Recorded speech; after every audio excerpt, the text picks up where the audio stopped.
J'aimerais saluer les nouveaux participants dans cette journée de samedi, notamment les représentants des différentes confessions religieuses qui sont particulièrement bienvenus pour nos rencontres de ce samedi et particulièrement cet après-midi. Mais je voudrais aussi saluer deux personnalités qui sont rares, qui viennent rarement aux semaines sociales et dont la présence me fait grand plaisir. D'abord, Stefan Vespa, qui est le secrétaire général du Zentralkomitee der Deutschen Katholiken, donc le partenaire des semaines sociales en Allemagne. Bonjour Stéphane.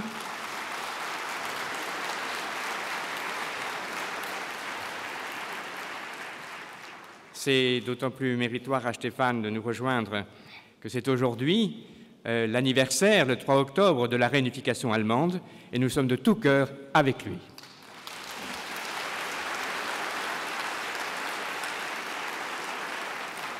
Je salue aussi la présence, nous n'en avons pas souvent, d'un député, d'un parlementaire, Dominique Potier. Dominique Potier, député socialiste, est aussi le fondateur du club politique Esprit civique, qui veut ancrer à gauche les valeurs et les convictions du christianisme social.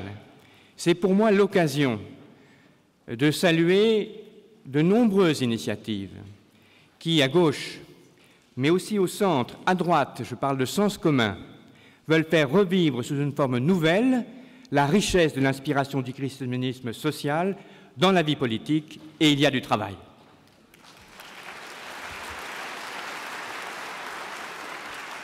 Alors ce travail est commencé dans la journée d'hier.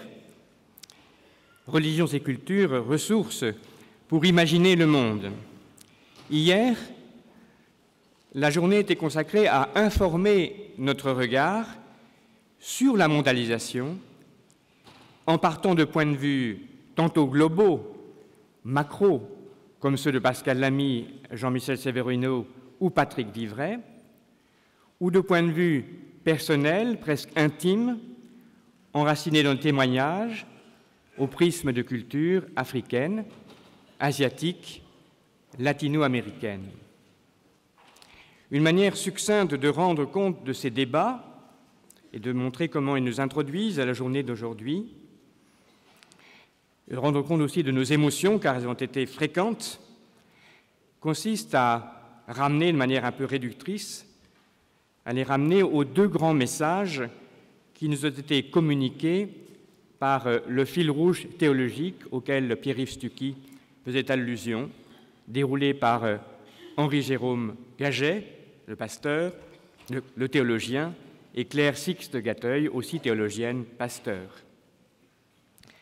La première leçon que nous pouvons rapporter aujourd'hui porte sur les conditions mêmes dans lesquelles la ressource religieuse dont nous parlons, en l'occurrence la ressource chrétienne, peut donner sa saveur dans le monde d'aujourd'hui. Cette saveur, nous ont-ils dit, nous a dit Henri-Jérôme Gaget, ne se manifestera pas comme un supplément d'âme apportant le poids de son argumentaire éthique à des considérations économiques ou sociales distinctes. Elle ne se manifestera, cette saveur, qu'au prix d'une immersion. Il a parlé d'une hybridation dans le tourbillon du monde, dans la prise en compte, la réception d'une réalité nouvelle en train d'émerger et le que l'on peut résumer comme un bouleversement de la conscience collective.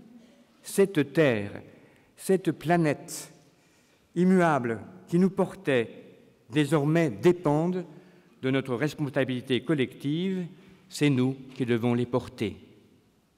Autrement dit, il faut d'abord se mettre à l'écoute, se laisser bousculer si nous sommes religieux et croyants, se laisser remettre en cause par les perspectives géopolitiques en train de s'élaborer en forme vers une nouvelle unification du monde. Que ces perspectives soient principalement réalistes, pragmatiques, conscientes de la lente convergence des intérêts conflictuels des peuples et des entreprises, comme ce fut la vision de Pascal Lamy et de Jean-Michel Severino, ou que cette perspective géopolitique, au contraire, soit d'un type utopique, prophétique, construite justement en opposition avec une économie financière insoutenable, ainsi que de sa manière extraordinairement dynamique, Patrick Vivray nous l'a communiqué.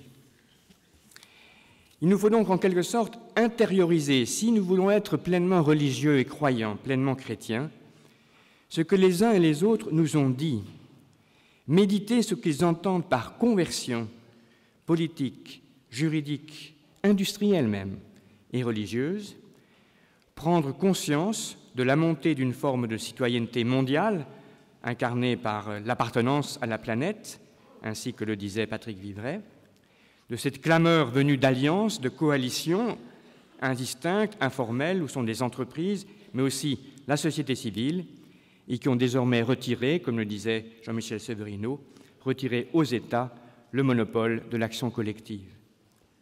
La seconde leçon apportée par Claire Six de Gateuil s'approche plus directement des enjeux de la journée d'aujourd'hui qui sont consacrés à la question de la ressource. Quelle est cette ressource qui vient des religions et des cultures?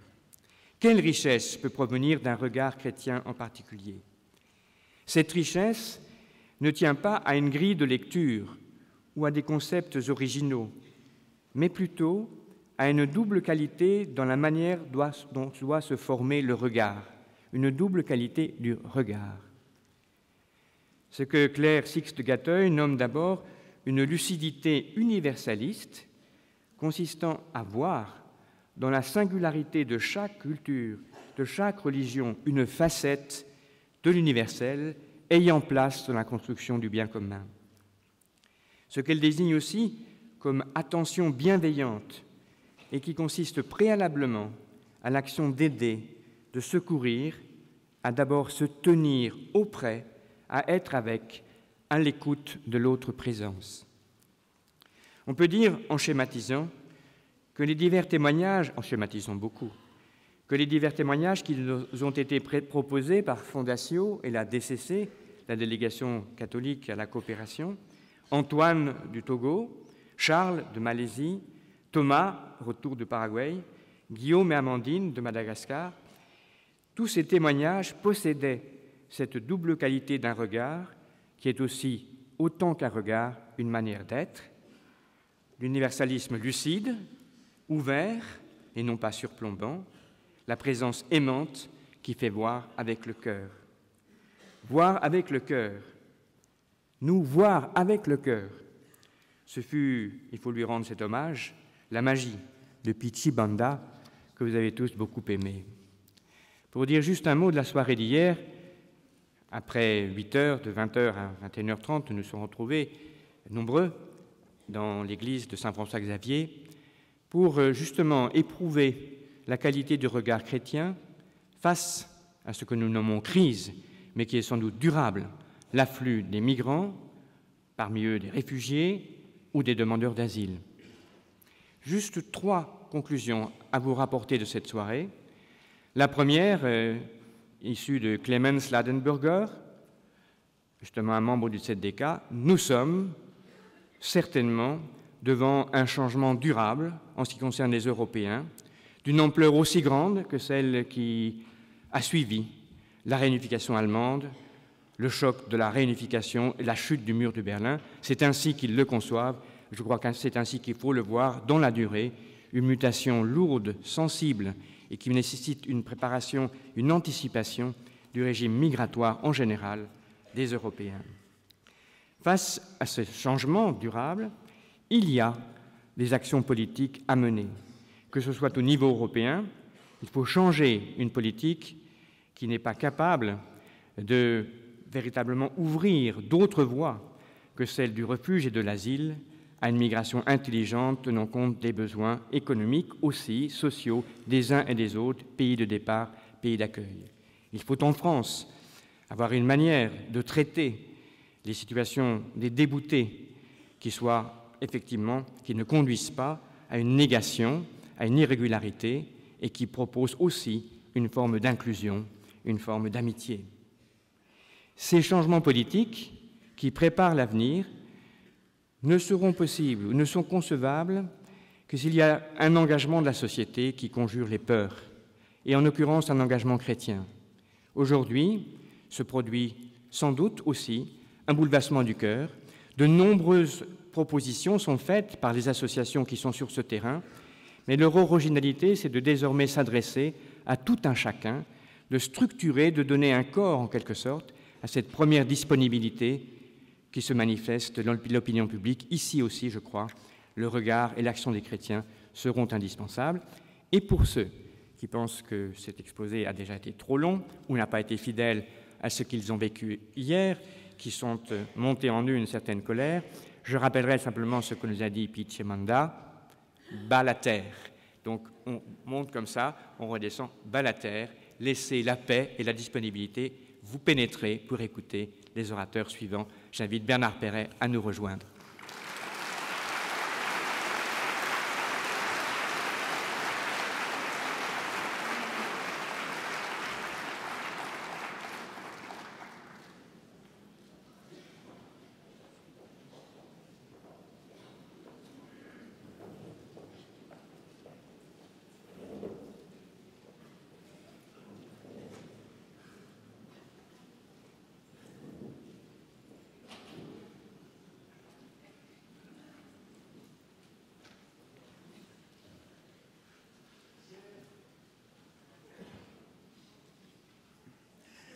Bonjour à tous. Hier et aussi, comme vient de le rappeler Jérôme, hier soir, à Saint-François-Xavier, l'interaction des contraintes qui pèsent sur la planète et sur l'homme a pu nous accabler. Alors aujourd'hui, ce sont des ressources disponibles, des ressources possibles que nous allons maintenant évaluer pour essayer de dépasser ces contraintes. Et nous sommes au cœur de la démarche de notre session quand nous lançons, et je viens de vérifier, il n'y a pas de point d'interrogation après le titre, les religions comme source d'espérance. Alors pour formuler les questions que vous vous posez certainement, et plutôt que de vous proposer de les poser en direct, nous avons choisi d'utiliser 3 médiateurs qui vont poser vos questions. Je vous les présente. Ils ont travaillé sous la conduite du professeur Elena Lassida pour leur master en économie solidaire et logique de marché. Alors, nous avons autour de cette table, à la droite de Bernard Perret, Anne-Sara Saussier, docteur en sociologie, chef de projet RSE dans la région lilloise, et puis 2 doctorants en économie autour de thèmes liés à l'utilité sociale. À ma gauche, Augustin Gilles, et à la droite de cette table, Felipe Machado, qui pourra nous faire bénéficier du regard distancié, sans doute, que peut lui donner son origine brésilienne. Ils vont tous les 3 réagir aux propos de Bernard Perret. Bernard, votre posture professionnelle révèle un potentiel de tension. Vous êtes ingénieur, mais vous êtes aussi un de ces économistes qu'on appelle socio-économistes, ce qui veut dire un de ces économistes qui mesurent les évolutions de nos comportements. Mais vous avez également exercé comme acteur public dans l'administration ou tout près du pouvoir politique. Vous avez aussi travaillé comme observateur. On a lu vos nombreux articles et puis aussi vos livres que je reciterai tout à l'heure. Et puis, vous avez aujourd'hui le luxe exceptionnel de surplomber l'action publique dans une fonction d'inspection.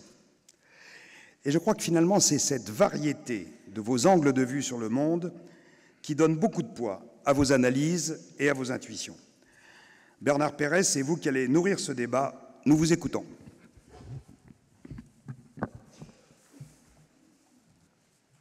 Merci Philippe. Quand nous avons discuté du principe de cette intervention avec Jérôme Vignon, l'encyclique Laudato Si n'avait pas encore été publiée.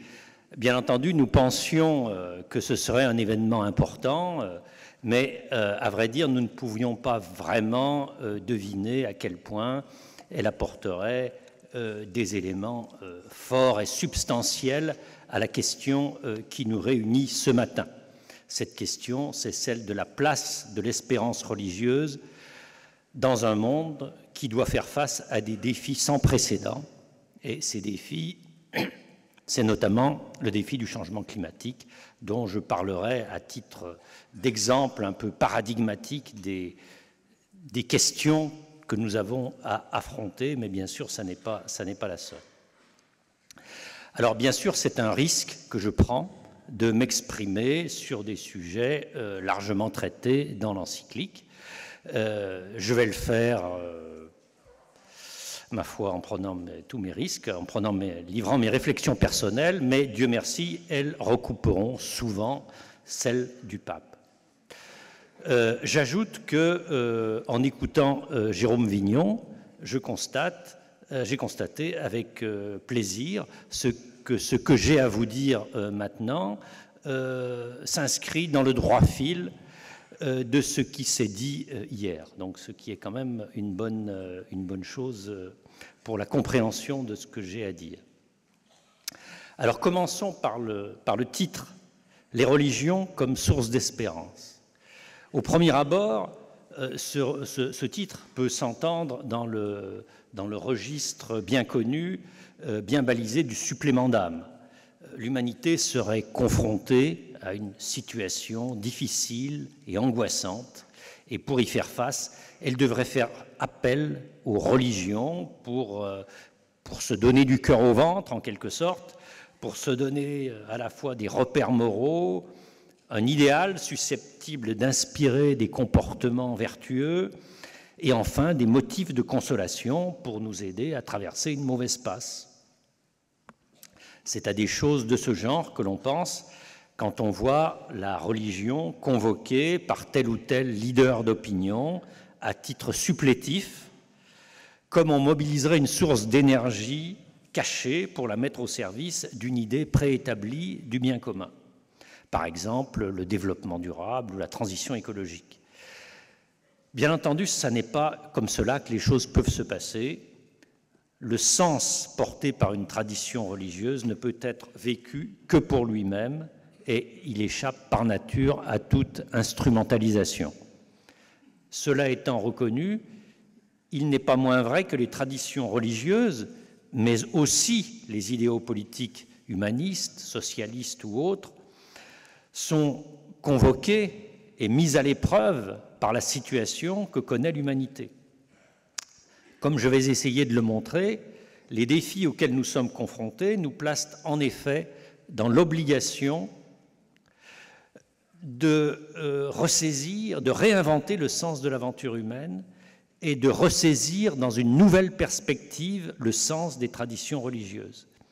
Il ne s'agit donc pas seulement de mobiliser des ressources de sens qui se trouveraient prêtes à l'emploi dans nos livres saints et dans nos traditions, mais dans une large mesure, nous avons à faire du neuf à partir de ce dépôt. Cela vaut, je pense, pour toutes les religions, mais bien entendu, je me limiterai ici au point de vue du chrétien que j'essaye d'être. Alors, le pape, à bien le lire, ne dit pas autre chose. En témoigne la première phrase qui ouvre le premier chapitre de l'encyclique. Je la lis. Les réflexions théologiques ou philosophiques sur la situation de l'humanité et du monde peuvent paraître un message répétitif et abstrait si elles ne se présentent pas de nouveau à partir d'une confrontation avec le contexte actuel en ce qu'il a d'inédit pour l'histoire de l'humanité. L'inédit, voilà un mot dont je reparlerai à plusieurs reprises, qui reviendra dans mon propos. L'inédit auquel nous sommes confrontés nous oblige à faire du neuf. Et ce n'est pas simplement une question de pédagogie et de communication, une question de mieux présenter le message chrétien. Je pense que se confronter réellement aux vicissitudes de l'histoire humaine, c'est accepter par avance que cela puisse changer quelque chose dans notre vie spirituelle. Je pense ici à une phrase fameuse du philosophe chrétien Emmanuel Mounier, juste après la Seconde Guerre mondiale: « L'événement sera notre maître intérieur ». Je pense aussi à cette expression si souvent employée à l'époque du Concile Vatican II, les signes des temps, une expression qu'on a beaucoup moins entendue dans l'Église depuis quelques décennies, mais qui revient un peu d'actualité. Or, que dit-on quand on parle de signes des temps, sinon du fait que l'histoire humaine est un lieu de révélation? Avant de voir ce que ce contexte inédit doit faire bouger dans nos vies et dans la manière de comprendre le message chrétien, il faut commencer à en prendre toute la mesure. Je le ferai en me centrant sur la question du changement climatique, mais on pourrait l'élargir à beaucoup d'autres sujets. Il me semble simplement que la question du changement climatique illustre de manière particulièrement frappante et dramatique le caractère inédit de la situation dans laquelle se trouve l'humanité. Alors, à la veille de la grande réunion de Paris, de la COP21, dont on parle de plus en plus et dont on parle presque tous les soirs maintenant à la télévision, quand on écoute les discours de nos dirigeants politiques, on pourrait avoir l'impression que nous sommes simplement dans un schéma classique d'une négociation internationale, où tout le problème se résume à trouver un bon compromis en équilibrant les concessions que doivent faire les uns et les autres, comme lorsqu'il s'agit, par exemple, de redéfinir une frontière, de se partager un effort financier ou de conclure un accord commercial. Or, fondamentalement, la situation est différente. Ce n'est pas du tout de cela qu'il s'agit. Bien entendu, il y a des points de négociation très concrets, par exemple sur les transferts financiers importants à conclure au profit des pays du Sud, à se fixer des objectifs d'émissions pour les différents pays, etc. Mais en réalité, l'essentiel est ailleurs. La vérité, c'est que l'on n'arrivera pas à dépasser, on n'arrivera à rien sans dépasser la logique habituelle du donnant-donnant, où chacun a peur de se faire avoir et cherche à tirer la couverture à lui. L'humanité n'a pas d'autre choix que de s'engager solidairement dans un chemin de développement entièrement nouveau, en transcendant les conflits et les rivalités qui la divisent. Pour prouver que je n'exagère pas en mettant la barre à ce niveau, regardons plus précisément ce qu'implique concrètement la lutte contre le changement climatique. Permettez-moi pour commencer de vous asséner quelques chiffres, très peu, rassurez-vous, je vais être très sobre de ce côté-là. Il est admis par les experts que l'humanité devra réduire de moitié ses émissions de gaz à effet de serre à l'horizon 2050 si elle veut éviter un réchauffement moyen supérieur à 2 degrés, dont les conséquences d'ampleur imprévisible seraient certainement dramatiques et peut-être même de nature à compromettre la survie de notre civilisation. Or, pour un pays comme la France, qui, bien sûr, doit faire un effort plus important que des pays plus pauvres, ça signifie une réduction d'un facteur 4 de nos émissions de gaz à effet de serre d'ici 2050, tout en maintenant une croissance pour créer de l'emploi, etc. Et c'est cet objectif qui est d'ailleurs rappelé dans toutes les lois environnementales votées par le Parlement depuis 2009. Or, toutes les études auxquelles j'ai pu moi-même participer montrent que cela ne pourra pas être obtenu uniquement par des innovations techniques, par ce qu'on appelle la croissance verte, les énergies renouvelables, des économies d'énergie, des nouvelles techniques, etc. Même si, de toute évidence, l'innovation technique a un rôle important à jouer, nous ne ferons pas face à ce problème sans des changements profonds dans nos modes de vie, y compris dans nos manières de nous déplacer et de nous alimenter. Pour ne prendre qu'un exemple, il est peu probable que le transport aérien puisse continuer à croître, quoi qu'en disent les constructeurs d'avions, dont les projections d'accroissement du chiffre d'affaires sont toujours aussi mirifiques. Je ne développe pas ce point, il y aura peut-être des questions pour argumenter là-dessus, mais c'est évidemment un point tout à fait central. Alors, parmi les changements qui s'annoncent et que l'on a de la peine à anticiper, il n'y a pas seulement des changements dans nos manières de vivre et de consommer. Il faut également souligner l'exigence absolue d'une gouvernance mondiale vraiment effective. Nous n'avancerons pas, je l'ai dit, sans plus de solidarité, sans partager les efforts de recherche et d'investissement nécessaires. Mais ce n'est pas tout. Pour qu'un accord ambitieux de réduction des émissions de gaz à effet de serre aboutisse aux résultats prévus, il devra être assorti de mécanismes d'information mutuelle et de contrôle très contraignants, ce qui suppose un degré élevé de confiance entre les pays et qui suppose, à mon avis, la mise en place d'une instance mondiale de gouvernance climatique dotée de pouvoirs étendus. Compte tenu de l'incidence économique des mesures de protection du climat, de l'interdépendance très forte entre la lutte contre le changement climatique et la politique économique, cela ne sera pas possible sans instaurer un ordre mondial beaucoup plus structuré que celui que nous connaissons.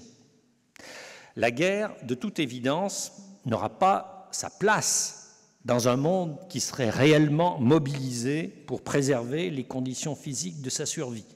Or, dans le même temps, les tensions et les motifs de conflit vont s'accroître, notamment que ce soit sous l'effet des migrations climatiques ou de l'effet d'une compétition exacerbée pour l'accès à des ressources naturelles toujours plus rares et chères.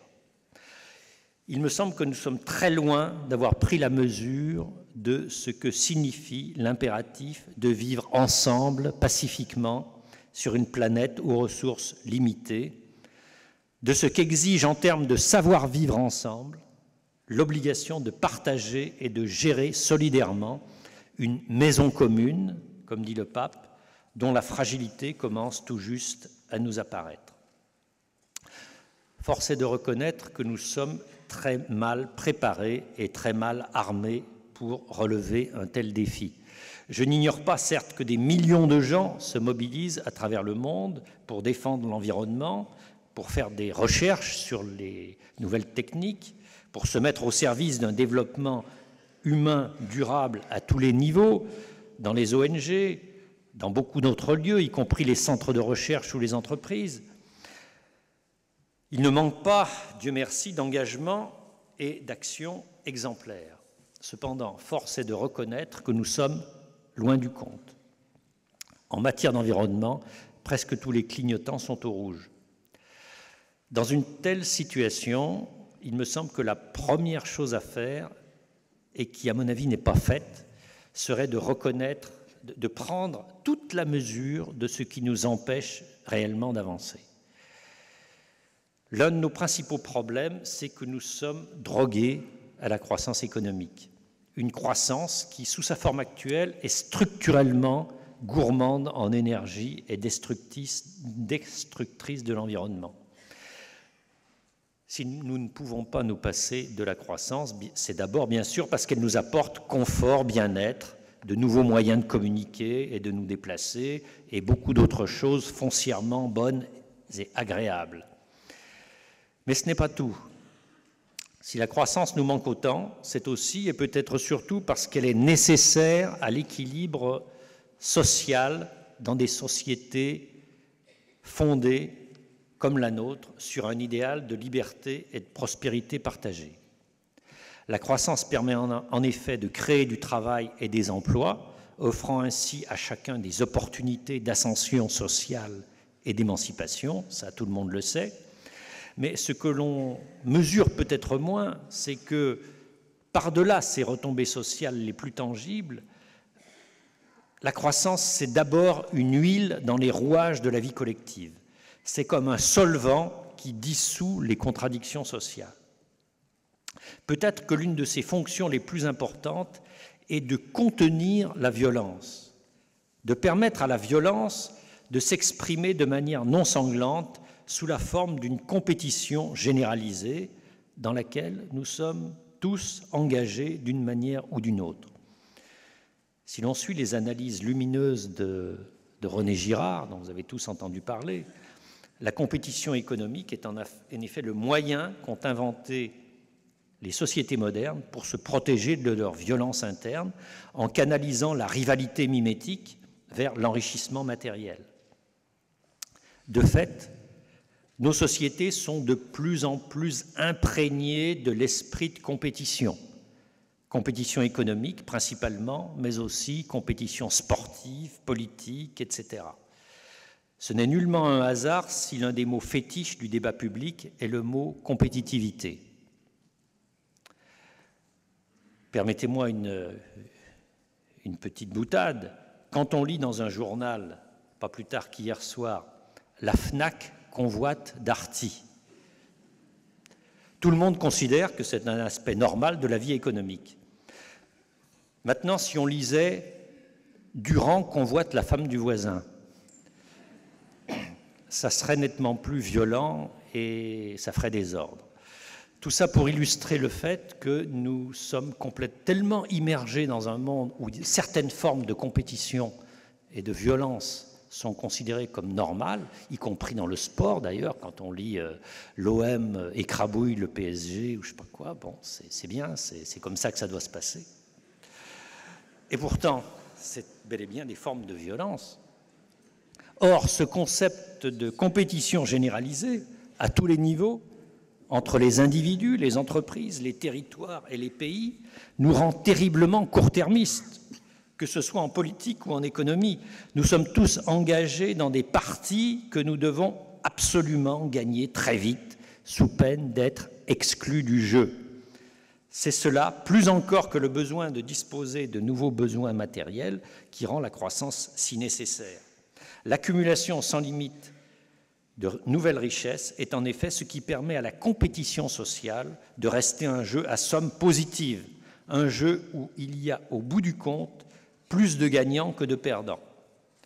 Le problème, c'est que sous sa forme actuelle, cette croissance est incompatible avec la sauvegarde de notre niche écologique. Une autre difficulté que nous devons affronter procède d'une déficience constitutive du psychisme humain, c'est-à-dire notre incapacité, pour reprendre une expression du philosophe Jean-Pierre Dupuy, une incapacité à croire ce que nous savons, lorsque ce savoir contredit nos habitudes de pensée et notre intuition immédiate. L'expérience tend à prouver que les êtres humains ont la faculté d'occulter les faits qui ne cadrent pas avec leurs convictions préétablies et avec les évidences quotidiennes dans lesquelles ils sont immergés. Or, dans le monde social où nous vivons, tout est fait pour nous faire oublier la réalité des défis écologiques. Pour le dire d'une formule, la raison économique, c'est-à-dire la vision du monde et les modes de raisonnement sur lesquels repose le fonctionnement du système économique, est bien plus prégnante que les motivations écologiques. Un seul exemple pour l'illustrer, la manière dont les médias parlent de la baisse du prix du pétrole, comme d'une bonne nouvelle pour le pouvoir d'achat, en oubliant de dire que c'est surtout une mauvaise nouvelle pour la planète. Pour faire bonne mesure, il faut être conscient, je crois, du risque que fait courir l'excès d'informations et d'images sur notre capacité à nous émouvoir et à prendre nos responsabilités. Je cite encore le pape quand il nous invite à oser transformer en souffrance personnelle ce qui se passe dans le monde. Il me semble qu'il met le doigt sur un vrai danger, celui de l'accoutumance créée par un flux continu d'images qui devrait normalement nous déranger, nous faire peur et nous culpabiliser, comme par exemple celle des réfugiés débarquant sur des plages italiennes ou la fonte accélérée de la banquise. Or, nous courons réellement le risque de devenir les spectateurs fascinés et passifs d'un désastre au long cours qui nous concerne directement, mais dont nos écrans si bien nommés, paraissent nous protéger. Alors si je rappelle tout ça, c'est parce que je crois qu'il est extrêmement important de prendre la mesure de ces déficiences, de ces travers structurels qui nous rendent pour le moment incapables de faire face collectivement aux défis climatiques. Nous sommes réduits à l'impuissance par des pesanteurs considérables qui sont à la fois en nous-mêmes et dans nos fonctionnements sociaux. Les routines de vie et de pensée dans lesquelles nous sommes englués nous empêchent de faire preuve de l'esprit de responsabilité et des capacités d'autolimitation qui seraient absolument nécessaires pour nous permettre de vivre ensemble pacifiquement sur une planète aux ressources limitées. En définitive, c'est peut-être en cela que réside véritablement l'inédit de notre situation.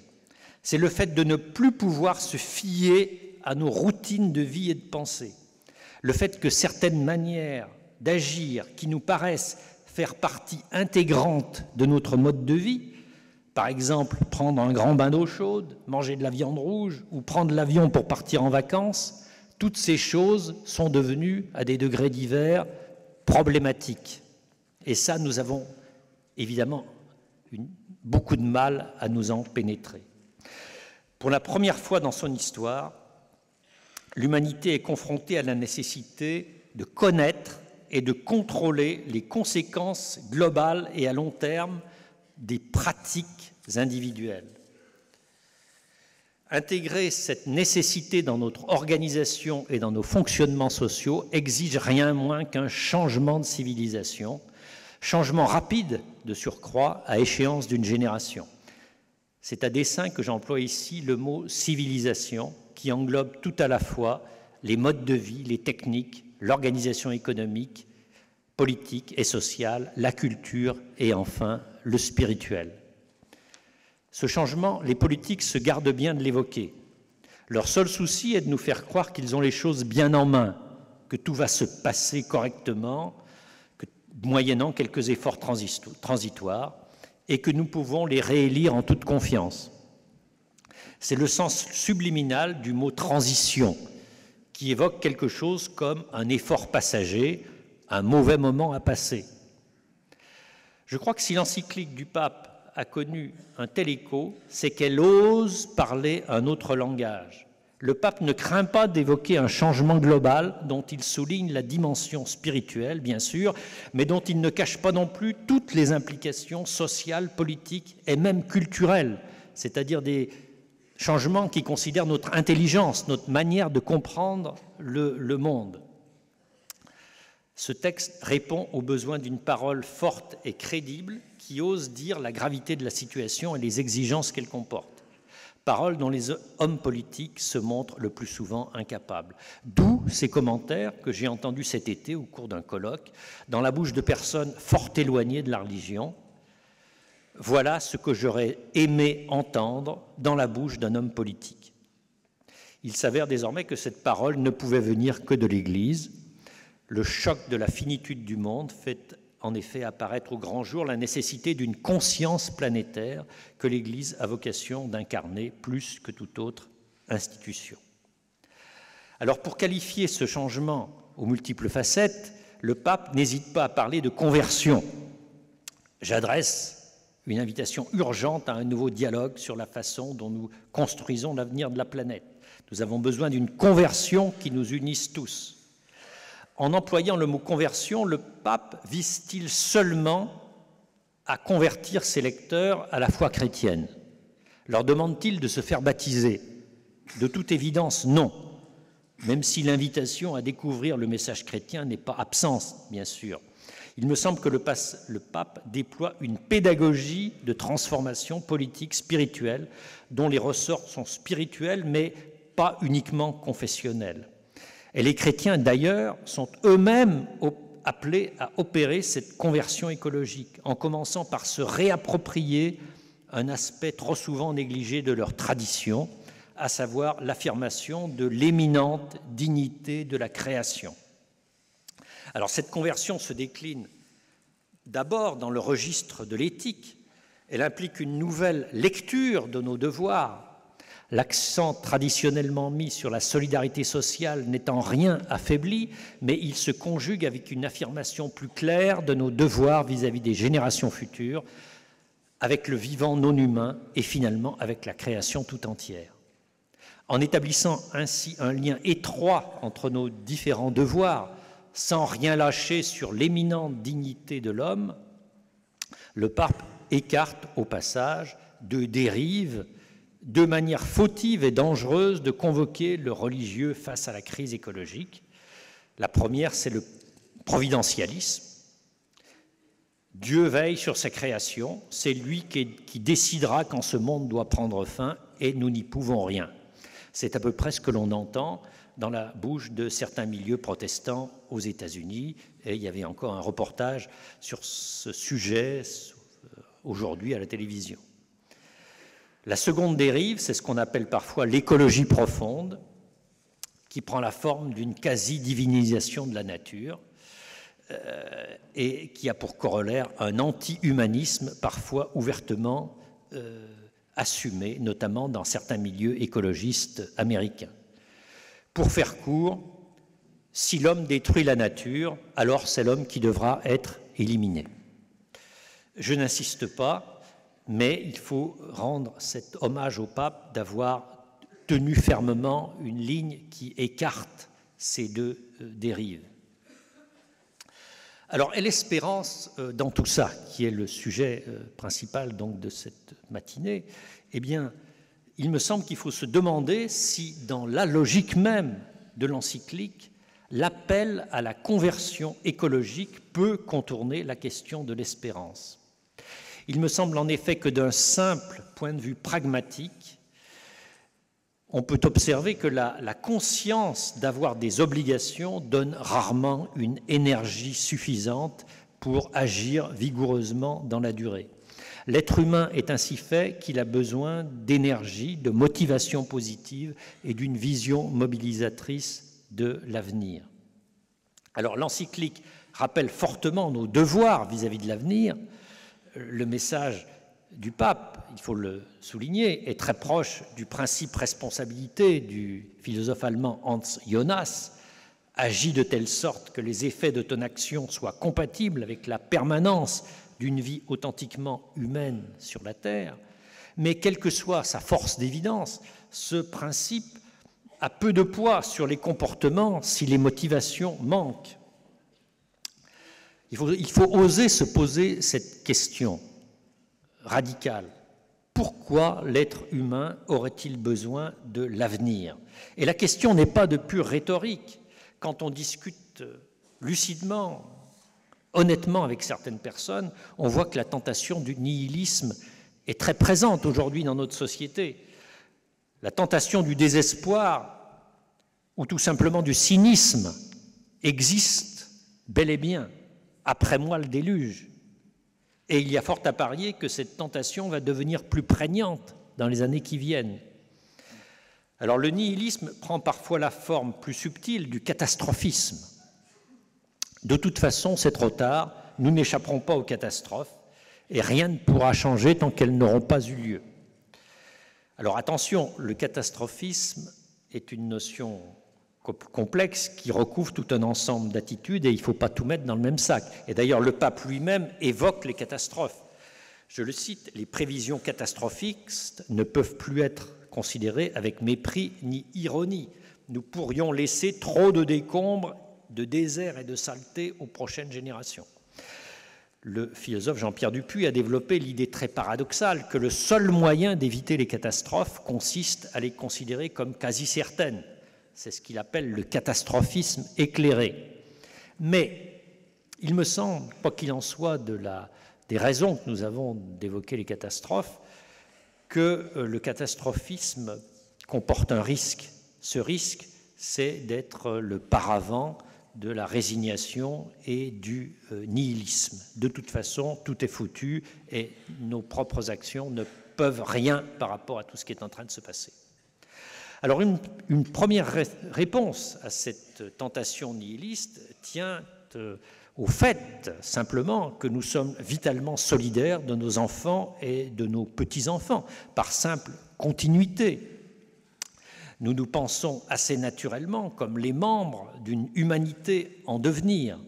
Et en ce sens, comme l'observe l'encyclique, c'est peut-être d'abord nous qui avons besoin des générations futures. Nous sommes nous-mêmes les premiers à avoir intérêt à laisser une planète habitable à l'humanité qui nous succédera. C'est en effet un drame pour nous-mêmes, parce que cela met en crise le sens même de notre passage sur la Terre. Voilà ce que dit le pape, mais il me semble que ça n'est pas encore assez. Il faut aller plus loin et se demander d'où vient notre conviction que l'avenir est vraiment précieux et désirable. S'agit-il seulement pour l'humanité de survivre comme une espèce animale dont on voudrait préserver la place parmi les espèces vivantes? Est-ce que nous n'avons pas besoin de croire que l'avenir dépasse ou même transcende le présent? D'une certaine manière, la croissance au progrès matériel indéfini répondait à ce besoin. Elle opérait une forme d'enchantement de l'avenir en faisant miroiter un monde futur fascinant et merveilleux, rempli de nouveautés, de choses agréables et excitantes. Et, qui plus est, la certitude de la poursuite d'une croissance économique cumulative et indéfinie nous permettait de rattacher nos actions immédiates, les compétitions dans lesquelles nous sommes tous engagés, à des buts collectifs motivants à long terme. Or, cette certitude rassurante n'est plus de mise. Nous n'avons plus aucune garantie que nos efforts légitimes pour améliorer nos conditions de vie s'inscrivent dans une trajectoire qui sera profitable à nos descendants. Faute d'une représentation claire du progrès, nous avons plus que jamais besoin d'une espérance de type religieux. L'espérance, certes, est une vertu, une disposition de l'esprit humain qui nous porte à attendre avec confiance quelque chose de bon que nous ne connaissons pas. Mais elle s'appuie toujours quand même sur des raisons d'espérer, plus ou moins partageables et partagées au sein d'une société. Nous devons pouvoir rendre compte de manière relativement rationnelle de l'espérance qui est en nous. Et ces raisons, pour nous chrétiens, elles sont d'abord contenues dans la promesse d'un salut authentifié par la résurrection du Christ. Cependant, si nous voulons, à la suite du pape, inviter l'ensemble de l'humanité à s'inventer un avenir, nous devons faire de l'espérance un terrain et un enjeu de dialogue avec nos contemporains, au même titre que nous dialoguons avec eux sur les questions morales. Nous sommes en quelque sorte sommés de trouver un langage universel pour dire quelque chose qui concerne tout le monde et qui soit en rapport avec l'espérance chrétienne. Avant d'y venir, je vais faire un détour par la pensée d'un philosophe athée, Ernst Bloch, dont l'ouvrage « Le principe espérance » en 1954 a exercé une certaine influence sur la théologie chrétienne de l'espérance. Le concept clé de la pensée de Ernst Bloch, c'est le « non encore ». Pour Bloch, le monde humain est en attente, rempli d'éléments, y compris les idéaux trahis, les rêves inaccomplis et les espoirs déçus, qui font signe vers un monde réconcilié, délivré de la souffrance et de l'injustice. La première figure du non-encore, c'est le non-encore conscient. L'être humain est loin d'avoir mis en œuvre tout ce qui le dispose à vivre plus consciemment, plus lucidement.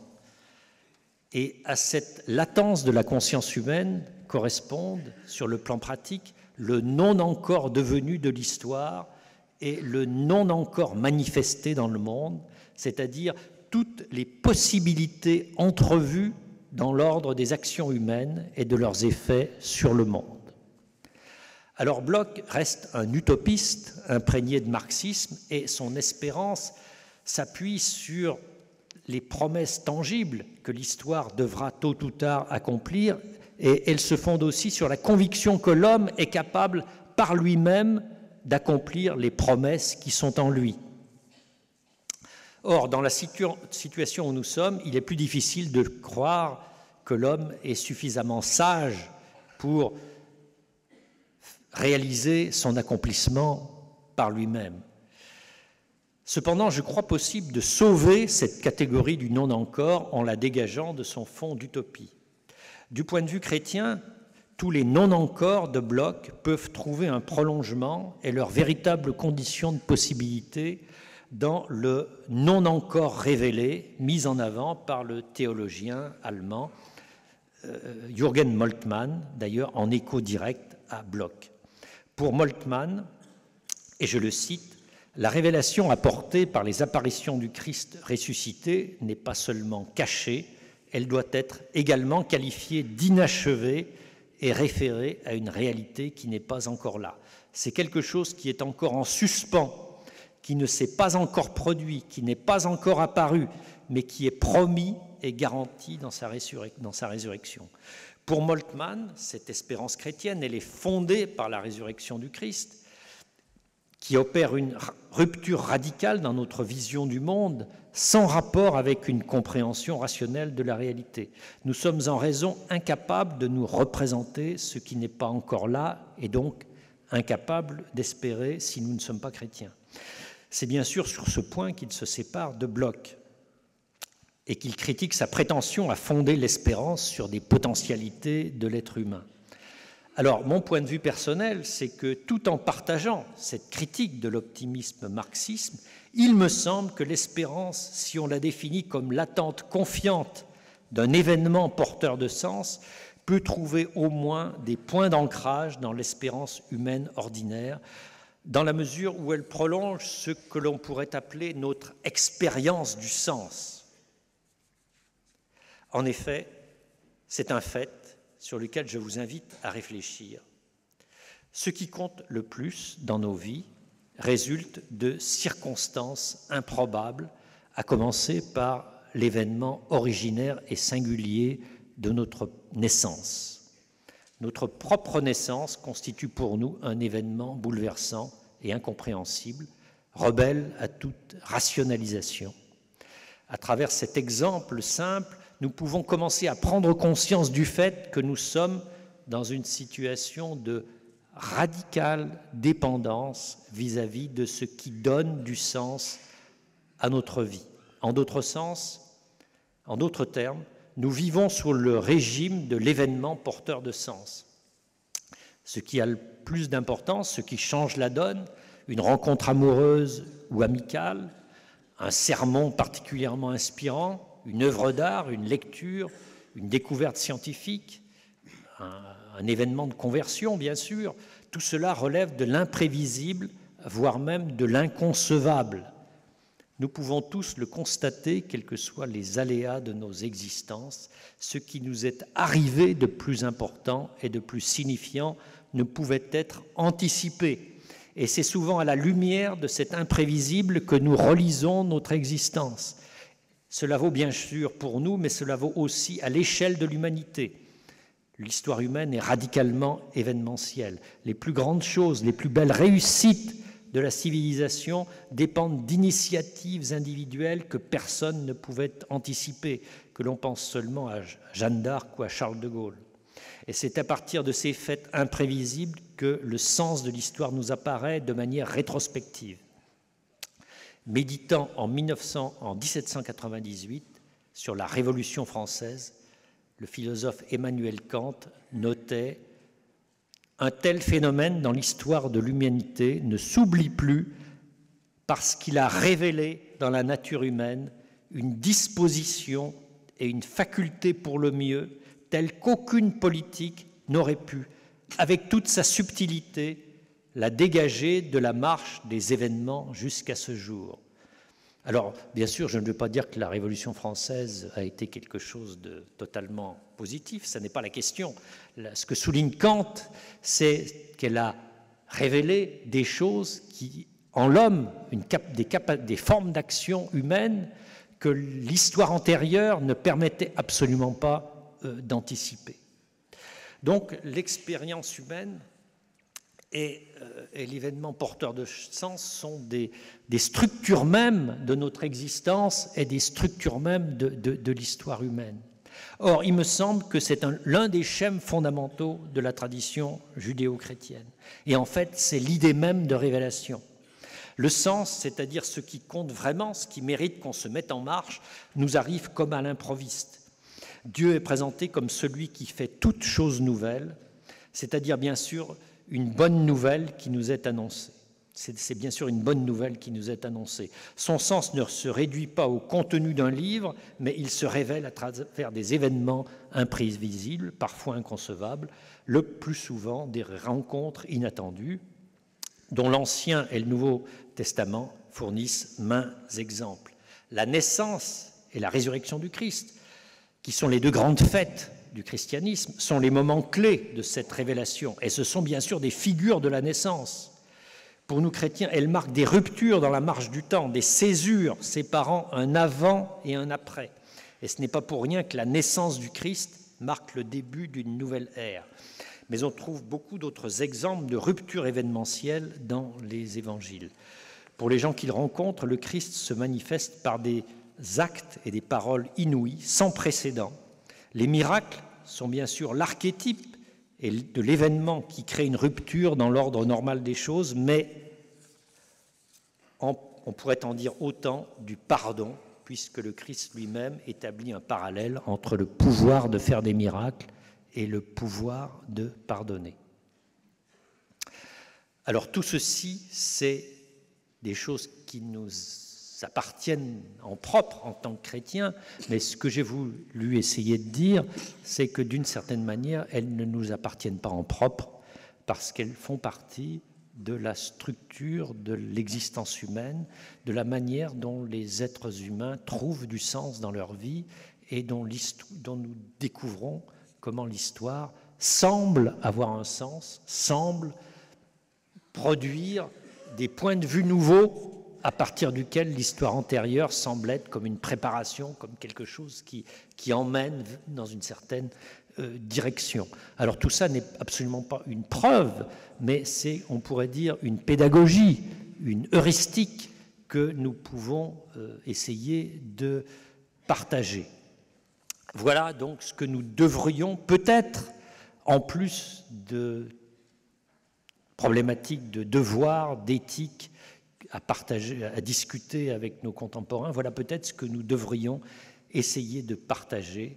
Si l'avenir est porteur d'un sens et d'une beauté dont nous ne pouvons même pas concevoir la grandeur, alors oui, cela vaut vraiment la peine de se mobiliser pour le rendre possible. Merci.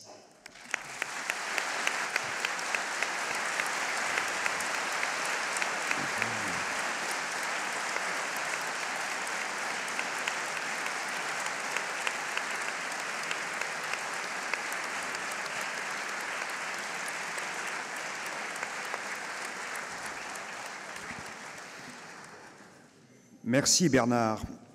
Vous nous avez fait partager l'ampleur de la catastrophe en dépassant ces visions purement techniques qui nous amènent en général à vouloir limiter la catastrophe à telle ou telle mesure. Et vous nous avez montré combien ce qui était annoncé mettait en cause non seulement quelques degrés, mais beaucoup plus profondément notre civilisation.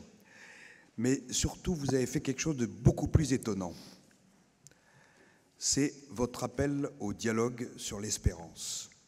Comment peut-on dialoguer sur l'espérance? Là, vous nous lancez un défi. Et j'aimerais bien entendre sur ce point les réactions de vos trois auditeurs qui sont à côté de vous et qui ont dû être particulièrement sensibles. Alors, Anne-Sara, qu'est-ce que vous en pensez de cet appel au dialogue sur l'espérance? Moi, ce qui m'intéresse, c'est qu'en fait, on parle d'un présent de sidération. On est dans un temps où finalement, on ne comprend plus trop ce qu'on a vécu. L'histoire est méconnaissable puisqu'elle prend un sens nouveau. Et on ne comprend pas trop ce qu'on va vivre parce que le futur, on n'a pas encore les cases pour le penser. Et donc, ce présent de sidération, il n'appartient pas vraiment encore à l'action, à la compréhension. Vous nous avez dit la conscience ne suffit pas. il n'appartient pas encore à quelque chose qu'on détient et sur lequel on pourrait agir. Et du coup, c'est un peu là-dessus que porte ma question, c'est que l'espérance, n'est pas encore exprimée dans l'action, elle est encore quelque part cachée dans cette sidération. À quoi elle s'accroche ? Elle s'accroche à quelque chose de l'ordre de subconscient. À quoi elle s'accroche ? Pourquoi il y a finalement une lumière dans cette sidération totale où on n'est pas encore sorti pour agir ? En fait, ta question, elle m'entraîne assez loin, parce que moi, j'ai parlé d'une, comment dire, on pourrait dire une propédeutique de l'espérance, c'est-à-dire qu'est-ce qui, dans l'expérience humaine, rend l'espérance pensable. Alors après, il y a comment est-ce qu'on la vit personnellement. Alors dans la théologie chrétienne, vous savez, l'espérance, c'est une vertu théologale, hein, c'est-à-dire c'est un don, c'est quelque chose qui est donné et en fait qui provient du fait qu'on se sent, on fait l'expérience qu'on a déjà été aimé par Dieu et que donc on acquiert cette certitude qu'on est prêt, on est disposé en quelque sorte à être surpris et à découvrir des choses nouvelles qui sont dans le prolongement du fait que d'ores et déjà on a reçu des choses. C'est un peu, pour faire une analogie, comme dans le domaine de la psychologie. On sait très bien que les gens qui ont été aimés sont capables d'aimer et de découvrir l'amour. L'espérance, elle va un peu au-delà puisqu'elle elle prend conscience du fait qu'on a reçu des choses qui sont de l'ordre de la transcendance, qui sont des choses de l'incompréhensible et que ça nous dispose à recevoir de nouvelles choses. Et je crois que, bien sûr, quand on est face à des événements imprévus qui nous bousculent, tu as raison de dire que, d'une certaine manière, ça perturbe ça peut perturber tout ce qu'on savait. Par exemple, quand une certaine lecture peuvent complètement bouleverser notre façon de comprendre l'Évangile. Mais néanmoins, nous sommes d'autant plus disposés à rentrer dans ce nouveau que d'ores et déjà nous avons été vivants. Nous nous sommes sentis vivants, y compris spirituellement, c'est-à-dire capables de faire ces découvertes déjà dans nos vies et donc d'en faire de nouvelles. Voilà ce que je pourrais essayer de répondre. Mais ta question est un peu difficile. Merci, mais alors, pour l'instant, nous interrogeons les racines de ce qui nous permet de fonder l'espérance. Mais l'espérance n'est-elle qu'une attitude ? J'ai l'impression que... Est-ce que ça vous satisfait, Augustin ? Est-ce que vous n'auriez pas envie d'aller un tout petit peu plus loin que cette attitude un peu passive ? Absolument. Je pense qu'il y a des chefs d'entreprise dans l'Assemblée, il y a des hommes politiques, un parlementaire. Finalement, vous nous présentez une situation catastrophique, elle l'est, et un défi anthropologique. Et la clé que vous nous donnez, c'est une attitude ouverte, disponible, et finalement assez passive. Et je voudrais vous interroger sur un thème que vous avez travaillé, qui est l'action individuelle. Comment l'espérance que vous nous présentez peut-elle se traduire concrètement dans l'action individuelle ? Y a-t-il une transformation de l'action individuelle à envisager à partir de là ? Alors, c'est vraiment une excellente question parce qu'elle permet de dire de nouvelles choses. En apparence, il pourrait y avoir une espèce de contradiction entre une dimension de passivité, c'est-à-dire le fait qu'il y a des événements de sens qui nous arrivent et ça pourrait presque aller dans le sens d'un certain providentialisme. Et en même temps, il y a aussi un appel à prendre ses responsabilités, à l'action. Alors comment est-ce que tout ça s'articule ? Eh bien pour moi, très simplement, parce qu'en réalité, découvrir qu'il y a du nouveau qui se produit dans le monde, c'est aussi découvrir que ce nouveau passe par nous. ou peut passer par nous. C'est-à-dire que nous sommes à la fois passifs et actifs.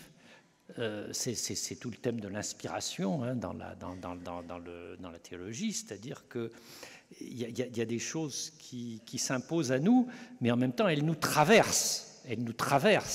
Et ça, je crois qu'au contraire, c'est quelque chose de très mobilisateur. C'est un motif extrêmement enthousiasmant pour agir, de penser que nous ne sommes pas simplement des pauvres individus en train d'essayer, par nos propres forces, de faire des choses qui nous dépassent complètement, mais que peut-être, à travers nous, il y a des choses nouvelles qui se passent, dont nous sommes simplement des acteurs passagers, temporaires, complètement dépassés, mais que nous pouvons être à certains moments des créateurs. Et ça, je crois qu'au contraire, ça peut donner à notre envie d'agir un supplément, parce que ça nous permet de croire vraiment que nous pouvons participer à faire des choses totalement nouvelles, totalement différentes, qui apparemment dépassent ce que nous sommes, ce que nous nous sentons capables de faire. Voilà, moi c'est très mobilisateur pour moi de penser à ça. Oui, j'aime bien le mot inspiration, parce que dans le mot inspiration, on entend à la fois une poésie et un mouvement physique. Effectivement, inspirer, c'est le premier acte de la respiration, donc de l'action. Merci d'avoir glissé ce mot dans votre réponse. Mais alors, la question de Augustin, avec tout le respect que je dois à Augustin, était sympa, mais il s'agissait d'actions individuelles. Est-ce qu'on ne pourrait pas dépasser un petit... Enfin, je ne sais pas. Qu'est-ce que vous en pensez, Felipe? Tout à fait. Et si j'ai bien compris, Bernard, l'espérance religieuse, elle est de l'ordre donc d'une attitude et une expérience de l'ordre subjectif. Vous parlez des vertus d'un don. En fait, on dit qu'on est habité par l'espérance. Et vous venez de dire très bien comment elle peut nous inscrire dans une vision dynamique du temps et nous engager à l'action. C'est-à-dire comment ces nouveaux passent par nous. Et, or, compte tenu que nous sommes des êtres sociaux, c'est-à-dire que nous raisonnons, nous décidons, nous agissons à l'intérieur d'un cadre social qui nous conditionne. Et ma question est la suivante. Comment l'espérance chrétienne peut-elle s'objectiver et s'incarner, on pourrait dire, prendre chair dans les structures et processus de la société, c'est-à-dire dans les institutions, les normes et des autres dispositifs sociaux qui contribuent à réguler et à orienter les vivre ensemble et la conduite individuelle. Merci pour cette question qui également va me permettre un prolongement sur des considérations sur les institutions. Il me semble que dans notre culture moderne, et particulièrement dans la culture française, qui est particulièrement critiquable à mon avis de ce point de vue-là, nous avons tendance à opposer la liberté, l'action individuelle, la spontanéité, la créativité de l'individu, et puis la lourdeur des institutions, qu'elles soient politiques, religieuses ou autres. Or, en réalité, il faut mesurer à quel point les institutions sont aussi ce que nous produisons nous-mêmes par nos actions et à la fois ce qui nous permet d'agir. C'est-à-dire que l'action individuelle, elle est étroitement imbriquée avec la manière dont nous construisons les institutions et dont les institutions nous construisent. Et donc, je crois que quand je parlais à l'instant d'inspiration et d'une créativité qui doit passer par nous, il y a vraiment un message très important que j'ai envie de dire ce matin, c'est que cette créativité, elle doit passer par la créativité institutionnelle, c'est-à-dire par l'urgence qu'il y a à réinventer et à redynamiser, à redonner vie à toutes les institutions dans lesquelles nous sommes partie prenante, que ce soit les églises ou les partis politiques ou tout ce qui se passe, parce que c'est absolument nécessaire pour agir. L'action individuelle est complètement indissociable de la manière dont les institutions rendent possible certaines actions, produisent certaines routines, certaines manières d'agir, etc. Et si l'on parle du changement climatique, pour revenir à ce sujet-là, je ne crois pas qu'on puisse se contenter de dire c'est une somme d'initiatives individuelles, d'innovations dans nos manières de vivre ou même de travaux de recherche, etc. Il y a clairement dans les structures même de la société, dans les institutions, des choses qui doivent changer pour que nous nous sentions mis en situation, rendus capables d'agir de cette façon. Dans la langue anglaise, il y a un mot que j'aime bien et qui n'a pas de traduction en français, c'est le mot empowerment. C'est un mot que j'emploie souvent dans mes interventions. Empowerment, ça signifie être rendu à la fois légitime et capable de faire certaines choses. Et cet empowerment, il est largement le fait d'institutions que nous produisons nous-mêmes, mais qui nous produisent. Donc voilà ce que je voulais dire. Il n'y a surtout pas à opposer la créativité individuelle et tout ce que nous pouvons faire dans nos institutions. Mais j'ai l'impression que Felipe avait envie d'aller un tout petit peu plus loin. Et je crois comprendre que vous étiez, à travers notre petit dialogue de tout à l'heure, intéressé d'en savoir un tout petit peu plus sur ce qui distinguait l'espérance chrétienne de tout bon humanisme. Vous voulez préciser un peu ça, parce que je crois que vous touchez un point là. Bien sûr, merci beaucoup. Et bon, dans vos ouvrages, et maintenant vous venez d'affirmer aussi que nous finissons toujours par être obligés d'étayer les cadres des raisons en produisant nous-mêmes un principe transcendant, social ou métaphysique, ou en nous appuyant sur encore des valeurs héritées. Vous êtes signataire avec des intellectuels d'inspiration idéologique très variés du manifeste convivialiste, qui a pour objectif, selon les sociologues Alain Caillé, de refaire renaître l'espérance pour qu'elle puisse nourrir la volonté face aux menaces actuelles à la survie physique et morale de l'humanité. Donc voilà, ma question est la suivante. Qu'est-ce qu'il y a de spécifique, de différent et de commun entre l'espérance chrétienne, dont vous avez parlé, et l'espérance humaniste laïque?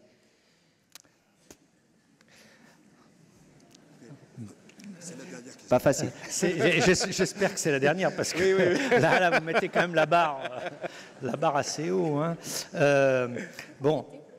Est-ce que c'est une différence de nature ou d'accès? Ou d'accès. Est-ce que c'est une façon d'accéder à l'espérance ou de nature de l'espérance? Ah là, je sais pas. Bon, est-ce que je vais parler du groupe convivialiste? D'abord, je crois que dans la ligne même de ce que j'ai indiqué, bien sûr, il est important d'être immergé dans la société et d'être présent dans les lieux où les gens réfléchissent de bonne foi et où essayent de mener une réflexion pour faire avancer des questions liées au bien commun.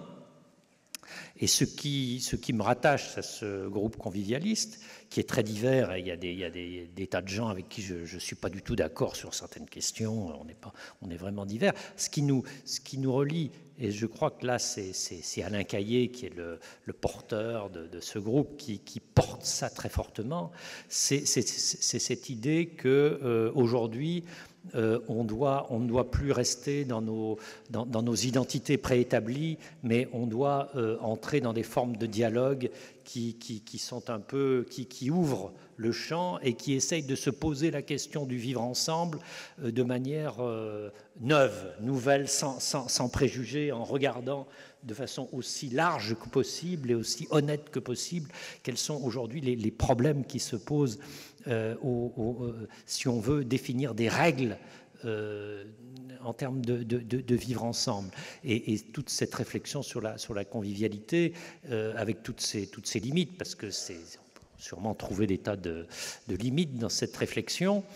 Si elle me paraît intéressante, c'est justement par son ouverture, par le fait qu'elle permet justement, elle crée un lieu où ce dialogue dont j'ai parlé peut devenir possible. Alors pour être tout à fait franc, ce que j'ai évoqué là en termes de dialogue sur l'espérance, c'est encore très balbutiant et il n'est pas très facile, à vrai dire, de poser les problèmes en ces termes-là. Il est beaucoup plus facile de parler d'éthique,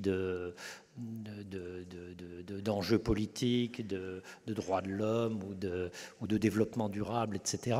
Mais je pense que cette question, elle est en filigrane et donc ça fait partie sûrement des lieux, des formes de pratique où ce que je viens d'évoquer peut-être avancer. Merci. Je voudrais d'abord remercier Anne-Sara, Felipe et Augustin, parce que, bien sûr, ils parlaient en notre nom, c'était nos questions, mais ils nous ont aidés à faire progresser notre propre réflexion, ils nous ont aidés à formuler notre questionnement. Et puis, bien sûr, remercier Bernard Perret pour ce lien que je trouve remarquable et dont nous avons besoin entre la partie témoignage et la partie analyse. Ainsi, grâce à lui, nous pouvons passer de l'éclairage qui, comme il l'a rappelé en citant le philosophe, peut permettre d'appréhender la catastrophe, à l'éclairage qui nous permet de pointer les lignes de résistance, les lignes de force, les dynamiques, vous nous avez proposé un bel écho laïque aux propositions que nous renvoie le pape François. Alors, pour ceux qui veulent poursuivre avec vous, je signale votre dernier ouvrage, Au-delà du marché, les nouvelles voies de la démarchandisation. Et puis, de mémoire, en 2011, vous aviez marqué, en juxtaposant deux mots que l'on met rarement l'un à côté de l'autre, pour une raison écologique. Et puis en 2008, vous aviez osé un sacrilège dans le titre de votre ouvrage, « Le capitalisme est-il durable ?» Ces ouvrages sont certainement disponibles là, et j'ai même vu des sous-titres sur nos écrans qui montraient que vous étiez disponible à un moment précis pour les signer. Je trouve ça sympa de vous donner le temps ainsi de dialoguer avec vos lecteurs. Tout à l'heure, vous nous disiez le passage à l'acte. Alors, dans les ouvrages sur le passage à l'acte, je vous en signale un qui me semble tout nouveau, intéressant. Il est signé de Cécile Renoir, qui sera là demain, et il s'appelle « L'entreprise au défi du climat », comme si les défis dont vous nous avez rappelé l'ampleur nous concernaient tous, individuellement et collectivement. Voilà, ce n'est qu'un début. Poursuivons le débat. Merci.